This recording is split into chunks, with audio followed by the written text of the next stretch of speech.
Yeah,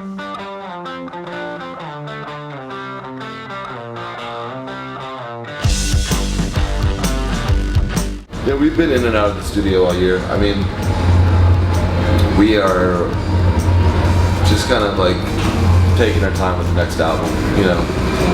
We went right into the studio right at the beginning of the year for like 2 weeks. And then we went to the Grammys, and then we went right back to the studio for 3 weeks. And then around the 1st of March, we decided like just to take a break. Because we have these shows coming up and we have a tour in the US coming up. So we're just gonna take a little break and might not work on the album anymore until like July. We did our first tour 11 years ago, and we played our first festival, I think in 2004. So yeah, that year we played a festival called Sasquatch in Washington State. But anyway, yeah, back then when we first started playing these festivals, we would always be going like at 2 in the afternoon, and it would be like it would be really fun because you'd show up and your work would basically be done by like 3 in the afternoon. So then you just get to like hang out and watch music all day. And we never ever thought that we would be headlining at a festival anywhere. But for the past 2 years, that's what we've been doing. And it's amazing to get to play at night, you know. But you lose the kind of experience of seeing all the bands.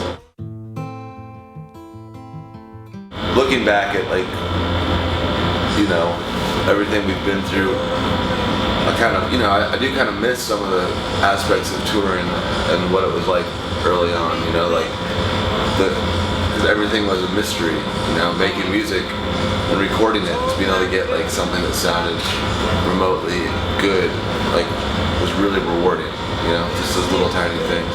And then touring around in the van and getting to see, you know, towns for the first time and not know anybody there. It was just like this big, everything was just a big mystery. Oh, the Brazilian fans go craziest? Yeah.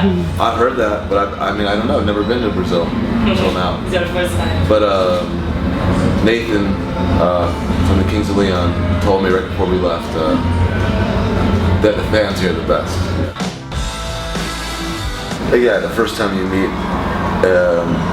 you know, like a real rock star who's a fan of your band, you know, like Robert Plant or Paul McCartney or whatever, these guys, like, the first time you meet them, it's just really intimidating, you know? And then after that, it still is intimidating, I guess, but it gets strangely familiar, but it's never normal, you know, to be around, like hanging out with Josh Homme, Dave Grohl or whatever. Yeah, it's not, you know, I always feel like a fan.